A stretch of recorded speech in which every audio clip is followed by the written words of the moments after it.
अस्सलाम वालेकुम दोस्तों, कैसे हैं आप सब लोग। दोस्तों आज मैं आप लोगों के लिए लेकर आई हूँ मेथी को सुखाने का तरीका बताऊँगी आपको कि किस तरीके से हम इसको ड्राई कर लेते हैं और इसको कसूर की मेथी बनाते हैं। क्योंकि विंटर का सीज़न है और आपको पता है कि हर कोई इसको सुखाता है घर में और फिर इसको सेव कर लेते हैं। और मेरी बहुत सारी बहनों को इसका मेथड सही तरह से नहीं आता, क्योंकि सबके अपने अपने तरीके होते हैं। आज मैं आपको बिल्कुल परफेक्ट तरीका बताऊँगी कि हम मेथी से कसूर की मेथी किस तरीके से तैयार करेंगे। तो यहाँ पर देख सकते हैं मेरे पास एक गड्डी है मेथी की, और मेथी आपको बिल्कुल छोटे साइज़ की लेनी है इसके लिए, जी यानी कि जिसमें बिल्कुल जड़ होती है, नीचे से मिट्टी वगैरह लगी होती है, और छोटी साइज़ की गोल पत्ती की जो होती है वो देसी मेथी होती है। तो इस बात का आपको ख्याल रखना है, जब भी आप परचेज़ करें तो बिल्कुल छोटे साइज़ में लें, गोल पत्ती की मेथी को यूज़ करें। तो उससे बहुत ज़बरदस्त खुशबूदार कसूर की मेथी बनकर तैयार होती है। तो यहाँ पर भी मैंने एक गड्डी ले ली है, जैसे कि आपको नज़र आ रहा है। अब सबसे पहले मैं ये करूँगी कि इसका जो नीचे का डंडियों वाला पार्ट होता है, इस रेसिपी में हमें बिल्कुल भी नहीं चाहिए। तो इसको मैं बिल्कुल कट करके रिमूव कर दूँगी, क्योंकि ये डंडियाँ हमारे को बिल्कुल भी नहीं चाहिए इस रेसिपी में। ये देखें, इसको मैंने अलग कर दिया है, ये हमें नहीं चाहिए। जड़ वाला पार्ट होता है और डंडी इसकी मोटी भी होती है। तो बस इसको मैंने अलग कर दिया है, बाकी पूरा बंच मैंने इसके छन्नी के अंदर रख दिया है। अब चलते हैं इसको वॉश करने के लिए सिंक की तरफ। तो यहाँ पर मैं इसको सिंक पर ले आई हूँ और खुले पानी से इसको मैं बहुत अच्छे से वॉश कर रही हूँ। इसको हमें बहुत अच्छे से वॉश करना है। याद रहे कि जो हमने बंच बना के रखा है, बस कोशिश करें कि इसको ख़राब ना करें, इसको ऐसे ही धो लें अलट पलट करके। बहुत ज़्यादा इसके अंदर डस्ट होती है, फिर ये होगा कि हम कटिंग करेंगे तो हमें परेशानी होगी। तो बंच को आप ख़राब ना करें, बस इस तरीके से धोते रहें। ये देखें, और ये इसकी मैंने डंडियाँ भी ली हैं, क्योंकि डंडियाँ इसकी बहुत पतली हैं और ये हाथ से ही ऐसे ही टूट जाएंगी। और डंडियों के अंदर आपको पता है बहुत ज़्यादा खुशबू भी होती है। तो ये देखें, मैंने इसको 1 घंटे के लिए स्ट्रेनर पर रख दिया था, ताकि इसका जितना भी पानी है वो निकल जाए इसके अंदर से। तो ये बिल्कुल खुश्क हो गई है। अब चलें इसकी कटिंग कर लेते हैं। तो यहाँ पर मैंने कटिंग बोर्ड ले लिया है यहाँ पर, और मैंने इसको इसके ऊपर रख दिया है। अच्छा, मैं आधा बंच करूँगी पहले, क्योंकि ये बहुत बड़ी है। तो मैं इसका आधा बंच पहले कट करके आपको दिखाती हूँ। और मेथी को आप बहुत अच्छे तरीके से धोइएगा, इसके अंदर पीली पत्ती वगैरह हो तो आप उसको बाहर कर दीजिएगा। बिल्कुल एकदम फ्रेश आपको मेथी लेनी है यहाँ पर। अब मैं नाइफ़ की मदद से इसकी बारीक बारीक सी इसकी कटिंग कर लूँगी। ये देख सकते हैं मैं जिस तरह से इसकी कटिंग कर रही हूँ, इस तरह से आप इसकी बारीक बारीक सी कटिंग कर लें। और इसके साथ अगर डंडियाँ आ रही है तो हमें डंडियाँ भी चाहिए, क्योंकि अक्सर आपने देखा होगा जब आप बाज़ार से कसूरी मेथी लेते हैं तो उसके अंदर डंडियाँ कितनी ज़्यादा होती हैं, लेकिन हमारे घर की जो सूखी हुई मेथी होगी इसके अंदर डंडियाँ इतनी ज़्यादा नहीं होंगी। लेकिन डंडियों का होना बहुत ज़रूरी है, क्योंकि असल खुशबू इसके अंदर डंडियों की ही होती है। तो देखने मैंने यहाँ पर इसको रफली कट कर लिया है, और बहुत अच्छे से इसको कट कर लिया है यहाँ पर।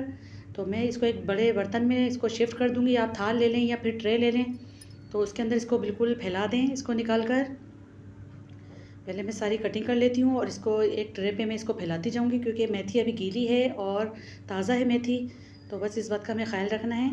तो इसको मैंने फैला दिया एक ट्रे पे। अब आधा जो बंच रह गया था तो मैं उसकी भी कटिंग कर लेती हूँ, जो कि बहुत ईज़ी तरीके से इसकी कटिंग हो जाएगी।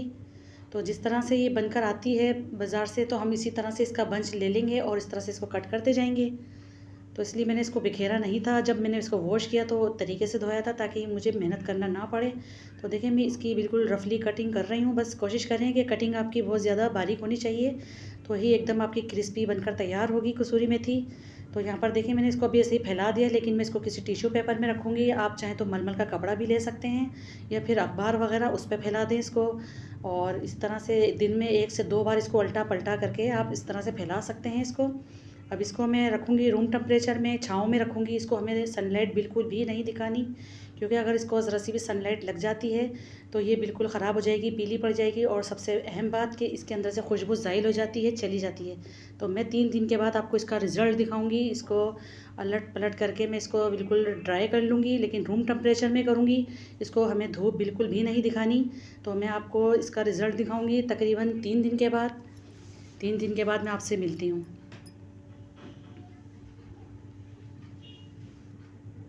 तो चलिए देख लेते हैं। माशाल्लाह अल्हम्दुलिल्लाह 3 दिन हो गए हैं, तो मैं आपको दिखा रही हूँ। और आप इसकी लुक चेक करें, कितनी बेहतरीन सी इसकी लुक आई है, और इसकी क्वांटिटी कितनी कम हो गई है, क्योंकि जब ये ड्राई हो जाती है तो बहुत ज़्यादा कम हो जाती है। और आप यकीन नहीं कर सकते इतनी खुशबूदार है ये।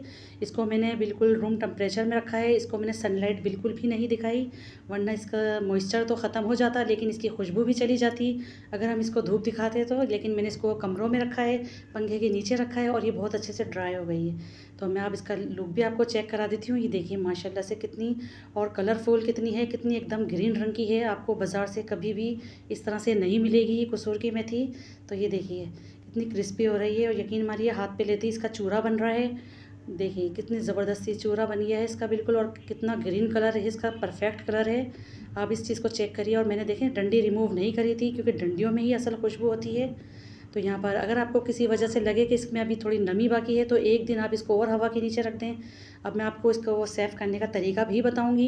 ये प्लास्टिक का जार है मेरे पास, अगर आपके पास कोई प्लास्टिक का हो या कांच का जार हो तो आप वो भी ले सकते हैं। तो सबसे पहले हम इसके नीचे रखेंगे एक टिश्यू पेपर। इस तरह से इसको फोल्ड करके टिश्यू पेपर रखेंगे और फिर इसके अंदर जितनी भी हमने ये सुखाई है कसूरी मेथी इसके ऊपर रख देंगे। सारी कसूर की मेथी को इसके अंदर हम भर देंगे बहुत अच्छे तरीके से। और फिर लास्ट में हम इसके ऊपर भी एक टिश्यू पेपर रखेंगे, जैसा कि मैं अभी करके दिखाऊंगी आपको। बहुत ज़बरदस्त बनती है और यकीन मानिए आप इस अपने खानों की शान बढ़ा सकते हैं इसको बनाकर, और पूरे साल के लिए आप इसको सेव कर लें बना के। ये ख़राब नहीं होती। तो इस तरीके से अगर हम रखते हैं ऊपर से भी और नीचे से टिश्यू पेपर लगा के तो इसमें नमी नहीं आएगी और खुशबू इसकी बरकरार रहेगी। बेहतर नताइज के लिए मैं आपको यही रिकमेंड करूँगी कि आप इसको फ्रिज के अंदर रखिए। फ्रिज के अंदर रखने से इसकी ग़िज़ाइयत बरकरार रहती है और खुशबू ज़ाइल नहीं होती। तो इसको घर में सुखाएँ, सीज़न है इस वक्त, और बस इसको बना के सेव करें पूरे साल के लिए और अपने खानों की शान बढ़ाएं।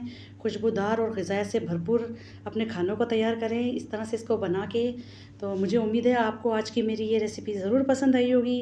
रेसिपी अच्छी लगी है तो प्लीज़ लाइक करिए, चैनल पर नए हैं तो चैनल को सब्सक्राइब कर दीजिए।